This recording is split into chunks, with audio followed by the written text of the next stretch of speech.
నమస్తే, నేను జర్నలిస్ట్ శ్రీనివాస్. ఈరోజు న్యూస్ అనాలిసిస్లో ఆంధ్రప్రభ పేపర్లో వచ్చిన వార్తను చూద్దాం.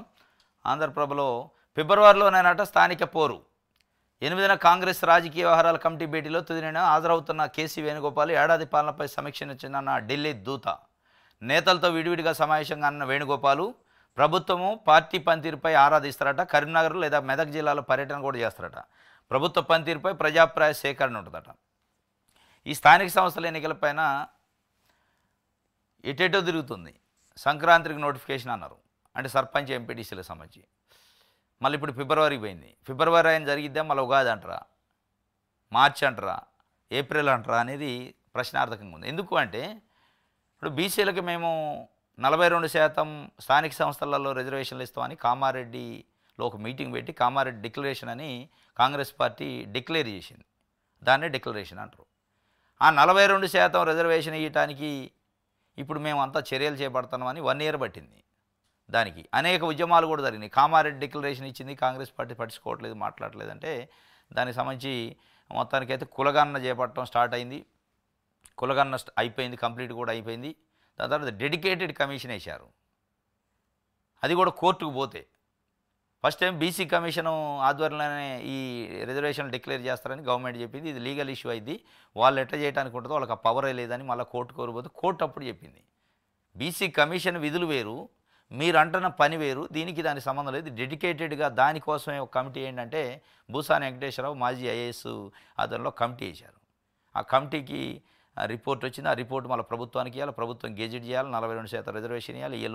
ఈ లోపు ఏదైనా లీగల్ ఇష్యూ అయ్యడానికి కోర్టుకు పోతే ఇదంతా పెద్ద తతంగం ఉంది. కానీ మేము సంక్రాంతికి ఎన్నికలని లీకులు ఇచ్చారు. ఇప్పుడు మళ్ళీ ఫిబ్రవరిలో స్థానిక పోరాట. అదంత ఈజీగా కనిపించలే. ఇదే విషయాన్ని ఎమ్మెల్సీ కవిత, కల్వకుంట్ల కవిత గారు భుజానెత్తుకున్నారు. విచిత్రంగా బీసీలకి వాళ్ళ వాటా వాళ్ళకి ఇవ్వద్దా, వాళ్ళ లెక్క వాళ్ళకి తేలొద్దా అని ఆమె గగ్గోలు పెడుతున్నారు, పెద్ద ఉద్యమం చేసినట్టు చేస్తున్నారు. బీసీ కార్డు వాడుకుంటున్నారు. ఇప్పుడు రాజకీయ నాయకుల పరిస్థితి ఎట్టుందంటే 10 సంవత్సరాలు అధికారంలో ఉన్నారు ఉద్యమ పార్టీ. 34% ఉన్న బీసీ రిజర్వేషన్ని 23% తగ్గించింది ఆ బీఆర్ఎస్ సహాయంలోనే. ఆ రోజు ఎప్పుడు మాట్లాడలే. మరి ఇందిరా పార్క్ దగ్గర మీటింగ్లు పెట్టి మాట్లాడాలి. అసలు ఇందిరా పార్కు ధర్నా చౌకే వద్దన్నారు అన్న పార్టీ వాళ్ళు. 34 నుంచి 23కు తగ్గించారు. తగ్గిటువంటి వాళ్ళు తగ్గిపోవచ్చు, లీగల్గా ఇష్యూ వచ్చింది. కానీ ఆ రోజు మీరు ఫైట్ చేసి ఉండాలి కదా, చేయలే, మాట్లాడలే. ఇవాళ వచ్చి మీరు ఎట్లా అయ్యారు 42% బీసీలకి వాళ్ళ వాటా వాళ్ళకి రావద్దా అంటున్నాము. మీరు నిజంగానే ఆ రోజు చేసి ఉంటే ఉద్యమం, మాకు ఇప్పుడు బీసీలు ఎవరైతే ఉన్నారో దాదాపు 1100 నుంచి 1400 సర్పంచ్ పదవులు కోల్పోయారు మీ నిర్వాహకం వల్ల, మీరు మాట్లాడకపోవటం వల్ల. ఇలా కాంగ్రెస్ పార్టీ డిక్లరేషన్ ఇచ్చింది, వాళ్ళు ఒక ప్రాసెస్లో ఉన్నారు, చేస్తామంటున్నారు, దానికి ఒక కమిషన్ వేశారు. ఎక్కడా కాంగ్రెస్ పార్టీ మేము చేయము, చేయకుండా ఎన్నికలకు పోతాం అనలే. కానీ రాజకీయం కోసం దాన్ని ఒక రకంగా వాడుకుంటున్నారు ఇటు బీఆర్ఎస్ ప్రతిపక్ష పార్టీలు. సరే, కాంగ్రెస్ పార్టీ కూడా ఎంత డెడికేషన్ ఉందనేది చూడాలి, మనం భవిష్యత్తులో చూస్తే తెలుస్తుంది. ఇది మొత్తానికైతే ఎట్టి పరిస్థితుల్లో స్థానిక సంస్థల్లో 42% రిజర్వేషన్ లేకుండా ఎన్నికలకు పోయే పరిస్థితి లేదు ఫీల్డ్ లెవెల్లో. ఒకవేళ అట్లా వెళ్ళే పరిస్థితి ఉంటే కాంగ్రెస్ పార్టీ కర్రు కాల్చి వద పెడతారు, దాంట్లో డౌట్ లేదు. కానీ దీన్ని వాడుకోవాలని బీఆర్ఎస్ చూస్తుంది. కానీ బీఆర్ఎస్ని ప్రజలు నమ్మే పరిస్థితి లేదు. బీఆర్ఎస్ హయాంలోనే అన్యాయం జరిగింది బీసీలకి రిజర్వేషన్ విషయంలో. ఎందుకంటే నిజంగానే మీ కమిట్మెంట్ ఉంటే అన్ని పార్టీలు, సరే అది లీగల్గా చట్టం ఎట్లా అయింది, 42% ఎంత టైం పట్టింది పక్కన పెడితే, ప్రతి పార్టీకి మేము ఇస్తున్నాం 42% సీట్లు, బీసీలకి 42% మేము ఇస్తున్నామని బీఆర్ఎస్ అనౌన్స్ చేయమనండి, కాంగ్రెస్ చేయమనండి, బీజేపీ చేయమనండి, 3 పార్టీలు మేజర్ పార్టీలు అయిపోయాయిగా, రిజర్వేషన్ అదే అవుతుంది. మీరు అనౌన్స్ చేయరు, మీ పార్టీ పదవులు మీ చేతుల్లో పెట్టుకుంటారు, మీ యూనియన్ పదవులు మీ చేతుల్లో పెట్టుకుంటారు, జాగృతి కావచ్చు, బీఆర్ఎస్ కావచ్చు అన్నీ. కానీ బీసీలకి వాళ్ళ లెక్క తేలొద్దా, వాళ్ళ వాటా వాళ్ళకి రావద్దా అంటారు. నిజంగానే వాటా వాళ్ళకి రావాలంటే ఎక్కడి నుంచి స్టార్ట్ కావాలంటే బీఆర్ఎస్ అధ్యక్షుడి పదవి కానించి రావాలి, జాగృతి అధ్యక్షుడి పదవి కానించి రావాలి. మీరు ఆ అధ్యక్ష పదాలు మీ చేతిలో పెట్టుకొని, మైక్ మీ చేతిలో పెట్టుకొని బీసీల గురించి మాట్లాడుతున్నట్టు నటిస్తే బీసీల అమాయకుల నమ్మటానికి అనేది అలా బయట చర్చ జరుగుతుంది. ఫిబ్రవరిలోనే స్థానిక పోరు అయితే ఉంటుందట. కారును మించి కాంగ్రెస్ పాలిటిక్స్ చేస్తుందట. కేసీఆర్ బాటలోని రేవంత్ ప్రభుత్వం ఉంది అని బండి సంజయ్ కేంద్ర మంత్రి చెప్తుండు. కారును మించి కాంగ్రెస్ పాలిటిక్స్గా, పొలిటికల్ లీడర్ అంటేనే అదే. కారును మించి కాంగ్రెస్ పాలిటిక్స్ చేద్దాయి, కాంగ్రెస్ని మించి కమలం పాలిటిక్స్ కూడా చేద్దాయి. పాలిటిక్స్లో ఎవరు తక్కువేం కాదు. ప్రజలకు మేలు చేసే పాలిటిక్స్ కావాలా. కారుని మించట కాంగ్రెస్ పాలిటిక్స్ ఉన్నాయట. వాళ్ళు ఏమంటారు, కాంగ్రెస్ని కారుని మించి కమలం పాలిటిక్స్ ఉన్నాయంటారు వీళ్ళిద్దరు కలిసి. ఎందుకంటే 6 గ్యారెంటీల్లో ఇచ్చిన విషయాన్ని మడతపెట్టి 12,000కి తీసుకొచ్చారు, రైతు బంధు 15,000 అని. పెన్షన్లు పెంచుతున్నాడు, పెంచలేదు. అదేవిధంగా విద్యుత్ కమిషన్ అన్నాడు, కాళేశ్వర కమిషన్ అన్నాడు, ఫోన్ ట్యాపింగ్ అన్నాడు, డ్రగ్స్ కేసు అన్నాడు. ప్రతి నెల ఏదో అంశం పైన ప్రచారం చేసుకుని డైవర్షన్ తప్ప ఆడ కదిలింది లేదు, పోయింది లేదు అని ఆయన చెప్తున్న పరిస్థితి. ఇది ఆంధ్రప్రభకు సంబంధించి. దిశ పేపర్ చూద్దాం. జీవోలు తెలుగులోనే ఉంటాయటగా. మాతృభాషకు ప్రాధాన్యం ఇస్తున్నాం. దేశ రాజకీయాల్లో సన్నగిల్లుతున్న తెలుగువారి పాత్ర. రాష్ట్ర ఆదాయంలో 60% హైదరాబాద్ నుంచి వస్తుంది. నాటి సీఎంలు తీసుకున్న నిర్ణయాలే అందుకు కారణం. అంటే తెలుగు సంబంధించి ప్రపంచ మహాసభలు జరుగుతున్నాయి. ప్రపంచ తెలుగు సమైక్య ముగింపు సభలో రేవంత్ రెడ్డి చెప్పాడు, జీవోల నాట తెలుగులో చేస్తాడట. ఒక జీవోలు తెలుగులో తెస్తే తెలుగు బతకదు. ఇలా నారాయణ, శ్రీ చైతన్య లాంటి స్కూల్లే కాకుండా ఇంటర్నేషనల్ కాన్సెప్ట్ స్కూల్స్ అని చాలా ఉన్నాయి. వాళ్ళ ప్రెమిసిస్లో తెలుగు మాట్లాడితే ఫైన్ వేస్తున్నారు. అది ఎత్తేయండి ఫస్ట్. వాళ్ళ ప్రెమిసిస్లో తెలుగు మాట్లాడితే నేరం, ఫైన్ వేస్తారు. అది పేరెంట్స్తో సహా తెలుగు మాట్లాడొద్దు. అక్కడ వేయాలి. మీరు జీవోలో ఒకటి తెలుగులో ఇచ్చిన అంటే అయిపోదు. అది అమలు కావాలి ఫస్ట్. నారాయణ, శ్రీ చైతన్య ఇట్లా ఇంటర్నేషనల్ కాన్సెప్ట్ స్కూల్స్ ఉన్నాయి కదా, దాంట్లో తెలుగు అనే సబ్జెక్టు బోధించట్లే. చాలా చోట్ల తెలుగు ఉంటుంది వాళ్ళకి, కానీ సబ్జెక్టు బోధించరు. తెలుగుని అసలు సబ్జెక్ట్ కిందనే తీసుకోవట్లే వాళ్ళు. Only maths, physics, chemistry, biology అంటే ఎంపీసీ, బైపీసీకి స్ట్రీమ్కి సంబంధించిన సబ్జెక్టులే బోధిస్తాం నారాయణ, శ్రీ చైతన్యాలు. తెలుగు లేదు, ఇంగ్లీష్ లేదు, బోధించలేదు. మీరు అది చేయాలా. వాళ్ళ మీద కఠినమైన చర్యలు తీసుకోవాలి. అప్పుడు మీరు అన్న జీవోలకే అర్థం ఉంటుంది. అస్తిత్వం కోసం పాకులాడుతున్నారట ఎమ్మెల్సీ కవిత. బీసీ ఎజెండా వెనక రాజకీయం ఉంది. అధికారంలో ఉన్నప్పుడు ఈ అంశంపై సైలెంట్. కేసీఆర్ క్యాబినెట్లో సరైన శాఖలు కూడా ఇవ్వకున్న మౌనం. ఈటల రాజేందర్ను బర్తరఫ్ చేసిన నో కామెంట్. నేడు ఉనికి కోసం బీసీ జపం చేస్తూ హడావుడి. తాజాగా జాగృతి రీఓపెన్ సొంతంగా ప్రోగ్రామ్స్. ఆమె వైఖరిపై క్యాడర్లో సర్వత్రా విమర్శలు. సీఎం పదవి కోసం పోటీ పడుతున్నారని గుసగుసలు. వాస్తవం కూడా ఇది. అస్తిత్వం కోసం పాకులాడుతున్న ఎమ్మెల్సీ కవిత బీసీ ఎజెండాని పెట్టుకున్నారు. ముందు నిజంగానే కవిత గారికి డెడికేషన్ ఉంటే, బీఆర్ఎస్ పార్టీ నిజంగానే కవిత గారిని నడిపిస్తుంటే బీసీ ఇష్యూ పైన, మరి వాళ్ళ పార్టీ అనుమతి ఉందా లేదో తెలియదు, కానీ తెలంగాణ జాగృతి అని పెట్టారు. ఇప్పుడు ఇదివరకు భారత జాగృతి, భారత రాష్ట్ర సమితి అయినప్పుడు భారత జాగృతి అయింది. దాని తెలంగాణ జాగృతి అని ఒక తెలంగాణ పదాన్ని యాడ్ చేసి బీసీల కోసం పోరాటం చేస్తున్నా అంటున్నారు. నిజంగానే మీరు బీసీల కోసం పోరాటం చేయాలంటే మీరు కాంగ్రెస్ పార్టీ ఎట్లయితే డిక్లరేషన్ కామారెడ్డి చెప్పిందో మీరు ఒక డిక్లేర్ చేయండి, హైదరాబాద్ డిక్లరేషన్ అని. మేము బీఆర్ఎస్ పార్టీ అధికారంలోకి వస్తే ముఖ్యమంత్రి బీసీఏ, బీఆర్ఎస్ పార్టీ అధ్యక్షుడిని బీసీనే పెడతాం. తెలంగాణ జాగృతి రాష్ట్ర అధ్యక్షురాలని కూడా అధ్యక్షుడిని కూడా బీసీనే పెడతాం. అది డిక్లేర్ చేశాక మీరు మాట్లాడితే మీరు అస్తిత్వం కోసం పాకులాడినట్టు కాదు, అది బీసీల అస్తిత్వం కోసం పోరాటం చేసినట్టు అయింది. ఇప్పుడు మీరు చేస్తున్న బీసీ ఉద్యమం మీ రాజకీయ అస్తిత్వం కోసం, మీ పదవుల కోసం, మీ పలుకుబడి కోసం చేస్తున్నట్టే ఉంటుంది. నిజంగానే మీకు డెడికేషన్ ఉంటే దీని వెనక బీఆర్ఎస్ కూడా ఉండుంటే బీఆర్ఎస్ అనౌన్స్ చేయాలి. మీరు అనౌన్స్ చేయండి, ఫస్ట్ డిమాండ్ చేయండి బీఆర్ఎస్ పార్టీని. మీ నాయన కేసీఆర్ని అడగండి, ఎస్ మనం గెలిస్తే బీసీలకే ముఖ్యమంత్రి ఇస్తాను అనౌన్స్ చేయండి, ఎందుకు చేయరు అని అడగండి, నిలదీయండి. బీఆర్ఎస్ పార్టీ అధ్యక్షుడు బీసీలకి ఇవ్వండి, వాళ్ళ వాటా వాళ్ళకి ఇవ్వాలి కదా అని అడగండి. మీరు అధ్యక్షురాలుగా ఉన్నారు కదా, మీరు రిజైన్ చేసి బీసీకి ఇవ్వండి. అప్పుడు మీ డెడికేషన్ నమ్ముతారు. ఉట్టినే మీ అస్తిత్వాల కోసం, మీ అవసరాల కోసం మీ పాకులాట ఉంటే దాన్ని ఎవడు నమ్మడు. రైట్. పెళ్లిగాని జంటలకు నో ఓయోట. చెక్ ఇన్ పాలసీ విధానాల మార్పులు. పెళ్లిని సూచించే సరైన ధృవపత్రం సమర్పించాల్సిందే. పెళ్లిగాని జంటలకి ఇక ఇయ్యరట రూములు. ఇప్పటిదాకా బాగా విచ్చలవిడేది వాస్తవంగా. యోయో రూములు వచ్చిన తర్వాత చాలా అసాంఘిక కార్యకలాపాలు జరుగుతున్నాయి. మహిళలు, అమ్మాయిల జీవితాలు కూడా చాలామంది ఆగమైనాయి ఈ యోయో రూముల వల్ల. వాడుకొని వదిలేశారు చాలామంది. చదువుకుంటున్న స్టూడెంట్స్ దగ్గర నుంచి, ప్రైవేటు జాబులు చేస్తున్న ఎంప్లాయీస్ దగ్గర నుంచి, రకరకాల వర్గాలకు సంబంధించిన ప్రజలు దీన్ని వాడుకొని జంటలు దాంట్లో పోవటం, ఎంజాయ్ చేయటం, రావటం, ఎంజాయ్ చేసిన తర్వాత వాళ్ళు వదిలేయటం, ఈ అమ్మాయిలు అమాయకంగా బలి కావటం జరుగుతుంది. దానికి సంబంధించి పెద్ద ఎత్తున విమర్శలు వస్తే యోయో రూములు చెక్ ఇన్ పాలసీ మార్చినాయి. తప్పనిసరిగా ఒక ఆడ ఒక మగ అనే జంట వస్తే తప్పనిసరిగా వాళ్ళకి పెళ్ళి అయినట్టు ఏదైనా మ్యారేజ్ సర్టిఫికేట్ ఏదైనా ధృవీకరణ తప్పనిసరిగా ఉంటేనే వాళ్ళకి రూమ్ ఇస్తామని ఒక పాలసీ పెట్టుకుంది. ఇది కరెక్టే. ఇది చాలా మంచి డెసిషన్. ఇది ఎప్పుడో తీసుకోవాల్సింది. చాలామంది జీవితాలు ఆగమైనాయి పాపం. ఇది పెళ్లి కాని జంటలకైతే ఓయే ఉండదట. వచ్చే నెల సర్పంచ్ ఎన్నికలు అంటే ఫిబ్రవరిలో ఎంపీటీసీ జెడ్పీటీసీ ఎలక్షన్స్ అయితే ఉంటాయని పెట్టారు, కానీ అసలు ప్రభుత్వం నుంచి ఏం లేదు. అటెండా ఆబ్సెంటా నేడు విచారణకు హాజరు కావాలని కేటీఆర్కి ఏసీబీ నోటీసులు ఇచ్చింది. ఫార్ములా ఈ కారు రేసులో ఇప్పటికే జారీ. ఎల్లుండు ఐఏఎస్ అరవింద్ 10న బిఎల్ఎన్ రెడ్డి విచారణ. ఎంక్వైరీకి సహకరించాలని హైకోర్టు ఆదేశాలు. కేటీఆర్ను అరెస్ట్ చేస్తే ఎలా అని గులాబీ కేటర్లో టెన్షన్ ఉందట. ఆయన అరెస్ట్ కావాలని చేయండి అంటాడు. మీరెందుకు టెన్షన్ పడతారు?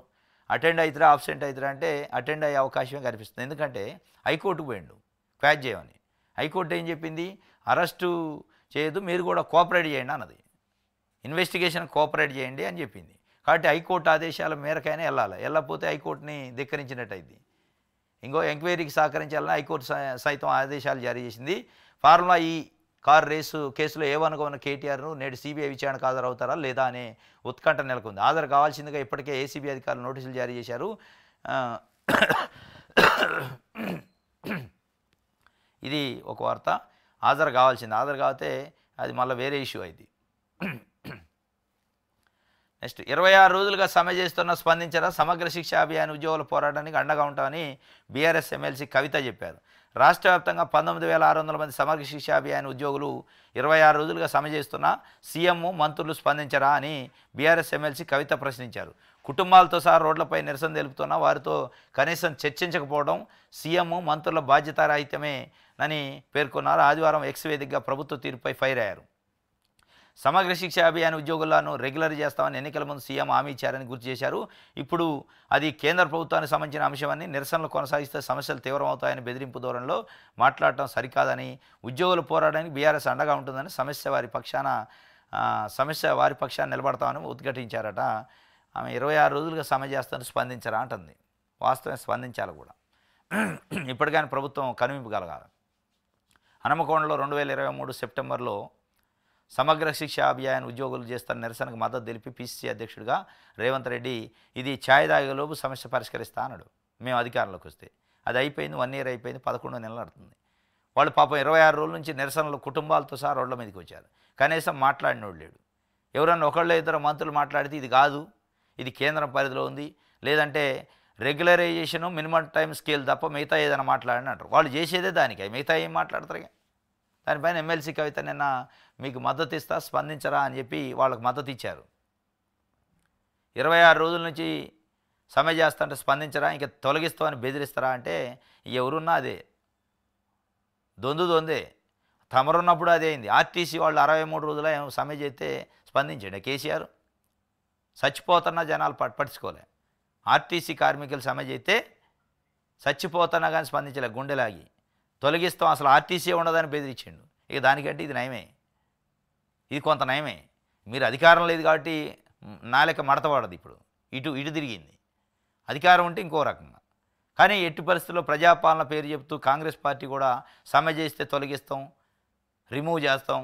ఇది ప్రజాపాలన కాదు. అది అట్లా చేస్తే మీరు ప్రజాపాలన వాళ్ళ ఇష్యూని మీరు రిజిస్టర్ చేసుకొని మాట్లాడాల, సమస్యను పరిష్కరించాలి. మీరు ఇచ్చిన హామీయే కదా ఇది. ఒక వార్త. దీని గురించి సమగ్ర శిక్ష ఉద్యోగుల రాష్ట్ర అధ్యక్షుడు దిండుగల యాదగిరి గారుని మాట్లాడదాం. ఆయనతో మాట్లాడే ప్రయత్నం చేద్దాం. దిండుగల యాదగిరి రాష్ట్ర అధ్యక్షుడు సమగ్ర శిక్ష ఉద్యోగుల సంఘం. హలో యాదగిరి గారు, గుడ్ మార్నింగ్ అండి. గుడ్ మార్నింగ్ అన్న. ఈహా టీవీ శ్రీనివాసు లైవ్లో ఉన్నారు మీరు. ఏంది సమగ్ర శిక్ష ఎక్కడ దాకా వచ్చింది మీ సమస్య? తొలగిస్తామని ప్రభుత్వం అల్టిమేటం ఇచ్చిందట. ధర్నాలు చేస్తే, నిరసనలు చేస్తే, ధర్నాలు చేసి అల్టిమేట్ చేస్తే ఇట్లా బెదిరింపులు న్యాయం చేస్తామన్న వాళ్ళే బెదిరించడం ఎంతవరకు కరెక్ట్? మేము ఇప్పటికి కూడా మా స్కూళ్ళలో ఉన్నటువంటి విద్యార్థులకు భోజనం కోసము నాన్ టీచింగ్ స్టాఫ్ ఇప్పటి వరకు స్ట్రైక్ లోకి దించలేదు. ఓకే, మేము ఇంత శాంతియుతంగా చేస్తున్నప్పటికీ బెదిరించడం కరెక్ట్ కాదు. న్యాయం చేయాల్సిన వాళ్ళే బెదిరించడం సరైనది కాదు. అవసరమైతే మేము అందరు స్ట్రైక్ ఆమరణ నిరాహార దీక్ష కూడా సిద్ధమవుతున్నాం. ఓకే, కాబట్టి సామరస్యంగా చర్చలకు పిలిచి పరిష్కారం చేయాల్సిన అవసరం ఉంటుంది. ఆ రకంగా ఆలోచన చేయాలి, కానీ ఈ రకంగా బెదిరింపు ధోరణి అనేది కరెక్ట్ కాదు. మరి ఉద్యోగులను ఈ రకంగా ఇబ్బంది పెట్టడం కానీ మానసికంగా ఇబ్బంది పెట్టడం వలన మేము ఇంకో రకమైనటువంటి నిర్ణయాలు తీసుకోవాల్సి వస్తుంది. ఆమరణ నిరాహార దీక్ష కూడా ప్రకటన చేసుకోవాల్సి వస్తుంది. ఎంత జరిగే పరిణామాలకు ప్రభుత్వం బాధ్యత వహించాల్సి వస్తుంది. కాబట్టి ప్రభుత్వం సామరస్యంగా చర్చలకు పిలిచి పరిష్కారం చేయాలి తప్ప ఈ రకంగా ముందుకు వెళ్ళొద్దని నేను కోరుతా ఉన్నాను. ఇప్పుడు నిన్న మొన్న కొన్ని వార్తలు వచ్చినాయి, మంత్రి సీతక్క గారు వీళ్ళు చర్చలు జరిపారు. దాంట్లో ప్రధానంగా రెగ్యులరేషన్, ఎంటీఎస్ మినిమం టైం స్కేల్ తప్ప మిగతాయి మాట్లాడిన అంటారు. మరి మిగతా ఏమున్నాయి ఈ తప్ప? అసలు మీ ఎజెండా అయింది, మెయిన్ ఎజెండా అయింది మెయిన్ ఎజెండా రెగ్యులరైజ్ చేయాలి. అది కాకపోతే టైం స్కేల్ ఇవ్వాలన్నాం, పే స్కేల్. అదే ఆ రెండు తప్ప మిగతాయి మాట్లాడమంటుందట ప్రభుత్వం. మనకు కావాల్సిన ఆర్థికంగా నిలదొక్కుకోవడం జీతాల పెంపు, రెగ్యులరైజ్ అనేది కొంచెం కొద్దిసేపు పక్కకు పెట్టినా కానీ అవును అవును ఆ జీతాల పెంపే పక్కకు పెట్టమన్నాక ఒకవేళ పక్కకు పెట్టమంటే సరే ఎన్ని రోజులు పక్కకు పెడతారు, మీరు ఒక 6 నెలల తర్వాత ఇంప్లిమెంట్ చేస్తారో చెప్పమన్నాం. ఓకే ఓకే అట్లా కూడా 2025లో ఎప్పుడు ఇంప్లిమెంట్ చేస్తారో చెప్పమన్నాం. ఓకే అది కూడా చెప్పకపోతే ఏమంటారు? ఓకే ఓకే అసలు ఆ ఇష్యూయే దానికోసం చేస్తున్నప్పుడు దాన్ని పక్కకు పెట్టమంటే ఇష్యూ ఎక్కడదిగా ఉండదుగా, ఇష్యూ ఎక్కడిదిగా. అదేలే 2025లో ఎప్పుడు ఇంప్లిమెంట్ చేస్తారో చెప్పకపోతే దీన్ని ఏమంటారు అంటే అది కూడా అడిగారా మీరు? నెక్స్ట్ ఇయర్ అన్నా కనీసం చేయండి, 25లో చేయండి, ఎప్పుడు చేస్తారా అన్న చెప్పమన్నారా? ఈ 2025లో ఎప్పుడు ఇంప్లిమెంట్ చేస్తారో కూడా చెప్పమన్నారు. అట్లయినా మీరు రాజీ పడతా అన్నారు, సమ్మె విరమిస్తున్నారు, దానికి కూడా చెప్పట్లే. దానికి సపోర్ట్ చేయాలి, అది పక్కన పెట్టమంటున్నారు. ఇంకేదో కేంద్రం ఇష్యూ ఉందంటున్నారు, ఏంది దీంట్లో కేంద్ర ప్రభుత్వం ఇది దాంట్లో లీగల్ ఇష్యూ ఉందని చెప్పి? కేంద్ర ప్రభుత్వం ఏం లేదు, వాళ్ళు ఇస్తారు. అంటే ఇది కేంద్ర ప్రభుత్వానికి సంబంధించిన స్కీము, దానివల్ల మేము ఇవ్వలేకపోతున్నాం అని కూడా ఒక చెప్పే ప్రయత్నం ఏదో ప్రభుత్వం చేస్తున్నట్టు తెలుస్తుంది. నేను అదే అంటున్నా, 60% బడ్జెట్ కేంద్ర ప్రభుత్వం ఇస్తుంది, 40% బడ్జెట్ రాష్ట్ర ప్రభుత్వం ఇస్తుంది కదా. మీరు ఏం చేయలేకపోతే రెగ్యులరైజ్ చేయలేకపోతాం అంటే ప్రభుత్వం. మరి బడ్జెట్ పెంచి మీరు 40%, 60% మీరు జీతాలు పెంచినట్లయితే ఓకే కేంద్ర ప్రభుత్వం ఏమంటుందంటే పూర్తిగా రిక్రూట్మెంట్ అనేది నియమ నిబంధనలు జీతభత్యాలు అన్ని కూడా మేము రాష్ట్ర ప్రభుత్వం 60% బడ్జెట్ ఇస్తాము, మీరు ఎంత చేసుకుంటారో చేసుకోండి, మేము ఇచ్చేది 60% మేము ఇస్తాము, 40% రాష్ట్ర ప్రభుత్వం ఇవ్వాలి. ఓకే ఓకే ఓకే అని మీరు అడుగుతున్నారు. ఓకే ఓకే రెగ్యులరైజ్ తర్వాత అంటున్నారు, తర్వాత మాట్లాడదాం రెగ్యులరైజ్ గురించి. ఓకే ఓకే అది కూడా మీరు సిద్ధంగానే ఉన్నారు, రెగ్యులరేషన్ కొద్దిసేపు వాయిదా వేసినా మా జీతాలు పెంచాలనే దాంట్లో. Okay okay thank you sir, thank you. ఇది వాళ్ళు చెప్తున్న పద్ధతి. రెగ్యులరేషన్ ఒకవేళ ఇబ్బందులు ఉన్నా కానీ న్యాయపరమైన ప్రస్తుతానికి కనీసం మా జీతాలు పెంచండి, మేము 20 సంవత్సరాల నుంచి ఎట్టి సేకరి చేస్తున్నాం, మాకు జీతాలు పెంచే అర్హత ఉంది, మాకు పెంచితే తర్వాత మిగతా తర్వాత మాట్లాడదాం, కానీ ఆర్థిక అంశాలు తప్ప మిగతా మాట్లాడమని ప్రభుత్వం అంటుంది. అది అట్లే ఉంది. వాళ్ళు ఉద్యమం హంగర్ స్ట్రైక్ కూడా పోయే అవకాశం ఉందని వాళ్ళు చెబుతున్న పరిస్థితి. ఇది ఒక వార్త. పానీపూరి పవరాట ఏడాదిలో 40 లక్షల పైగా డిజిటల్ లావాదేవీలు నమోదు చేసిన ఓ పానీపూరి వ్యాపారి జీఎస్టీ నోటీసులు జారీ చేసింది. తమిళనాడులో ఘటన సోషల్ మీడియాలో వైరల్. మిమ్స్ జోకులు 40 లక్షల పరిమితి దాటితే జీఎస్టీ వర్తింపట. పానీపూరి మామూలుగా లేదు. హైదరాబాద్లో కూడా చాలా చోట్ల ఉంటాయి, రోడ్ల పక్కన చిన్న చిన్న బండ్లు పెట్టుకుంటారు.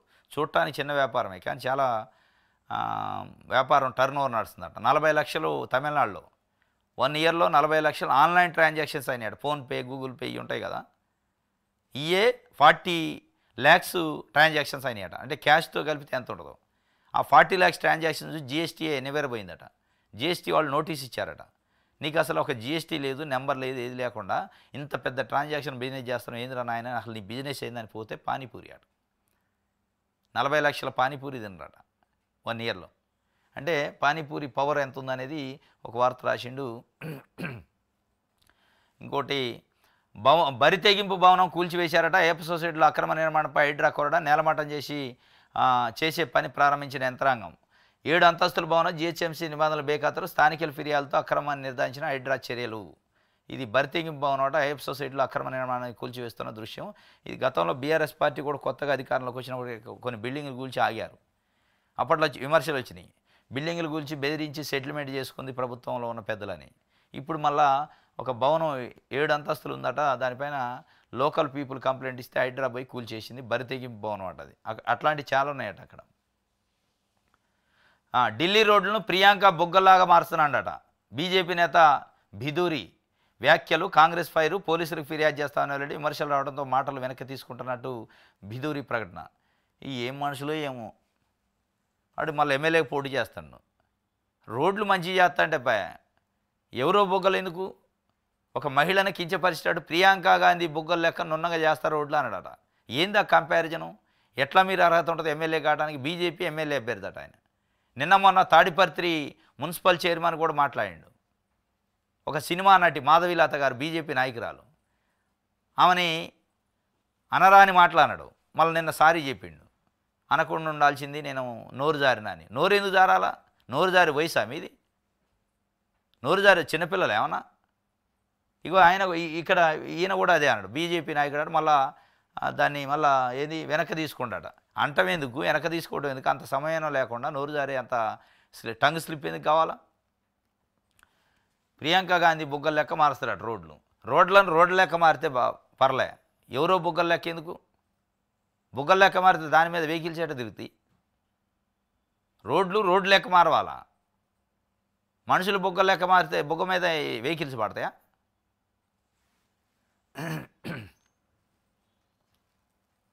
ఇది ఆంధ్రజ్యోతికి సంబంధించి ఈనాడు చూద్దాం. తెలంగాణ ప్రగతికి విజన్ 2050 అట. వామ్మో విజను! చంద్రబాబు నాయుడు గారు గుర్తొస్తాడు. విజన్ అంటే చంద్రబాబు నాయుడు గారే. ఆయన ఉమ్మడి ఏపీకి ముఖ్యమంత్రిగా ఉన్నప్పుడు విజన్ 2020 అన్నాడు. ఇప్పుడు రేవంత్ రెడ్డి గారు 2050 పెట్టిండు ఆడ. ఈ విజన్లు అయ్యేనా? ఈ విజన్ వల్ల ఎవడికి మేలు జరిగింది? పేద ప్రజలకు ఏమైనా మేలు జరిగే అవకాశం ఉందా? ఇప్పుడు చంద్రబాబు నాయుడు గారు గతంలో 2020 అని ఇప్పుడు 2047 అంటాడు. ఈయన 2050 అన్నాడు. ఒక 3 ఏళ్ళు పెంచిండు కొద్దిగా. అంటే 2050 కల్లా అందరూ ధనికులు అయిపోతారా? సస్యామలమైంది రాష్ట్రం. వీళ్ళు విజన్ అట ప్రగతికి న్యూయార్క్, టోక్యోలకు ధీటుగా 30,000 ఎకరాల ఫ్యూచర్ సిటీ. ఈ కేసీఆర్ 10 ఏళ్ళు కూడా ఇది డల్లాస్ అన్నాడు, ఇంకోటి ఏందో అన్నాడు, ఇంకోటి అన్నాడు. ఓ పెద్ద పెద్ద మాటలు చెప్పిండు. ఏంది చెప్పారంటే ఊహించుకోవద్దా అన్నాడు. కనీసం కళ్ళన్న కానొద్దా? డల్లాస్ లెక్క తప్ప అన్నాడు. మీరు కూడా అదే న్యూయార్క్ అట, టోక్యో అట, ధీటుగా 30,000 ఎకరాల్లో ఫ్యూచర్ సిటీ అట. మరి ఇది ఎవరి ఫ్యూచర్ కోసం ఆ సిటీ అనేది మనకు భవిష్యత్తులో తెలుస్తుంది. రైట్. ఎన్ని కుట్రలు పడినా పథకాలు ఆగవు. 26వ తేదీ నుంచి రైతు భరోసా నిధులు. వరంగల్ జిల్లా పర్యటనలో ఉప ముఖ్యమంత్రి బట్టి విక్రమార్క. ఎన్ని కుట్రలు చేసినా కానీ పథకాలు ఆగవట. ఆగుతున్నాయి కదా. ఇప్పుడు పెన్షను 2,000 నుంచి 4,000 చేస్తాన్నారు. ఎవరు కుట్ర చేస్తే ఆపారు? ఎవరైనా కుట్ర చేశారా? వృద్ధులకి, మహిళలకి, వికలాంగులకి ఇచ్చే పెన్షను మేము గెలిస్తే 2,000 నుంచి 4,000 చేస్తా అన్నావు అని కాంగ్రెస్ పార్టీ హామీ ఇచ్చింది. ఎవరు కుట్ర చేస్తే పెంచకుండా ఆపారు. రైతు బంధం మేము గెలిస్తే 10,000 కాదు 15,000 ఇస్తా అన్నారు. వరంగల్ డిక్లరేషన్లో చెప్పారు, తుక్కుగూడ మీటింగ్లో చెప్పారు. ఎవరు కుట్ర చేస్తే 12,000 చేశారు, తగ్గించారు. ఎవరైనా కుట్ర చేశారు వద్దన్నారా? ఇవన్నీ పనికిమాలిన మాటలుగా కాకపోతే 2 లక్షల ఉద్యోగాలు ఒక సంవత్సరం లోపల భర్తీ చేస్తామన్నారు. గెలిచిన సంవత్సరం లోపు 50,000 కూడా ఇయ్యలే.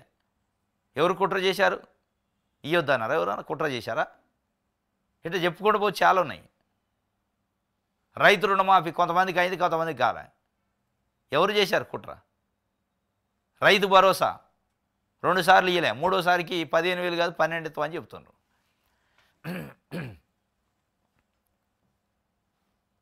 రైట్.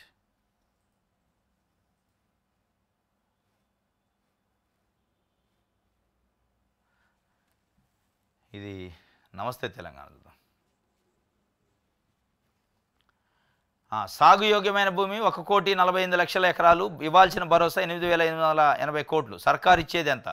1,36 లక్షల ఎకరాల్లో వ్యవసాయ పంటలు, ఉద్యాన పంటలు మరో 12 లక్షల ఎకరాలు. సీఎం రేవంత్ రెడ్డి చెప్పిన ప్రకారం యాసంగిలో 1,48,00,000 ఎకరాలకు రైతు భరోసా ఇవ్వాలి. మొత్తం భూమికి ఇస్తారా, ఇంకా కోతలు పెడతారా? సాగు చేస్తేనే ఇస్తారా? దానిపై స్పష్టత లేదు. ఒకవేళ సాగు చేసిన భూమికి ఇస్తే యాసంగిలో వ్యవసాయ పంటల సాగు 65 లక్షల ఎకరాలు, ఉద్యానవన పంటలు 5 లక్షలు, మొత్తం 70 లక్షల ఎకరాలు. సాగు యోగ్యమైనటువంటి యాసంగిలో పంట సాగు కాని భూములు 75 లక్షల ఎకరాలు. 4200 కోట్లు. ఈ లెక్కన యాసంగిలో రైతు భరోసా ఇచ్చేది 70 లక్షల ఎకరాలకే. ఈ భూమికి ఇచ్చే రైతు భరోసా 4200 కోట్లే. అంటే ఎగ్గొట్టేదే 4680 కోట్లు ఉంటే ఇచ్చేది 4200 కోట్లు ఉందట. 8800 ఎంత 8880 కోట్లు ఇవ్వాలి వాస్తవంగా. దాంట్లో 4200 కోట్లు ఇస్తారు, 4680 కోట్లు ఎగ్గొట్టే కార్యక్రమం. కేసీఆర్ ఇచ్చిన 10,000 కాదు నేను 15 ఇస్తానని, ఈ 15 ఇవ్వకుండా ఎగ్గొట్టే కార్యక్రమం చేస్తానని నమస్తే తెలంగాణ రాసింది. వాస్తవం కూడా ఎగ్గొట్టేటట్టే ఉంది కథ.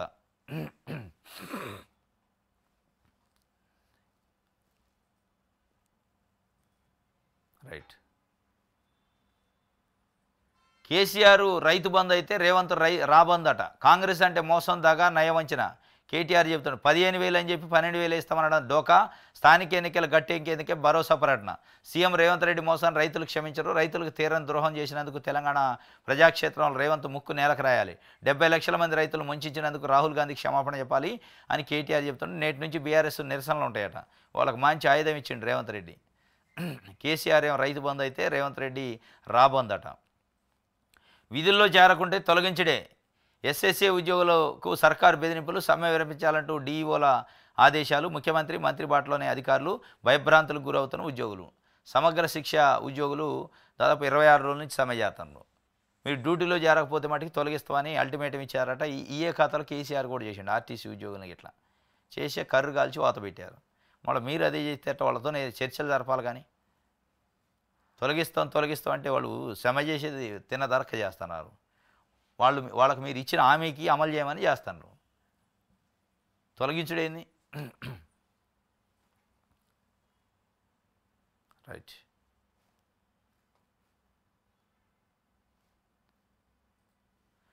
ఫామ్ హౌస్లో పడుకునే కేసీఆర్కు ప్రతిపక్ష నేత పదవి ఎందుకు? ప్రజా సమస్యలపై స్పందించిన ఆయన అపోజిషన్ లీడర్ ఎట్లా అవుతారని బండి సంజయ్ చెబుతుండు.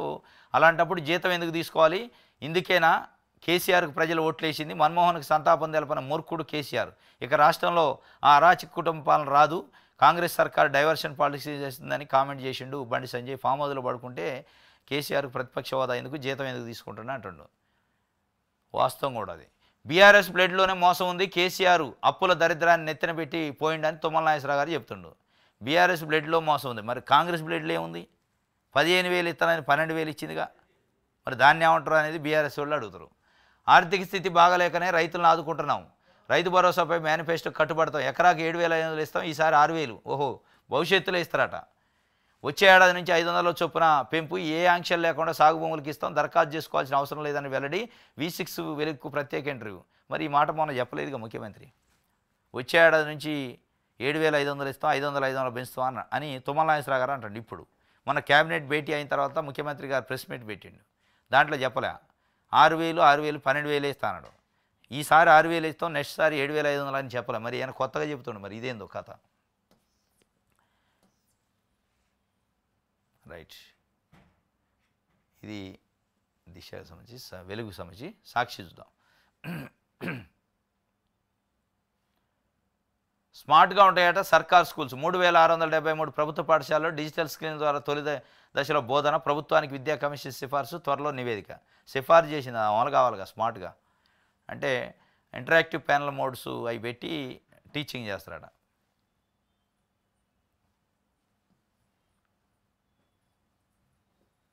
రైట్. ఇది సాక్షికి సంబంధించి. ఇది ఈరోజు న్యూస్ ఛానల్స్. రేపు తాజా వార్తలతో తిరిగి కలుసుకుందాం. Thank you.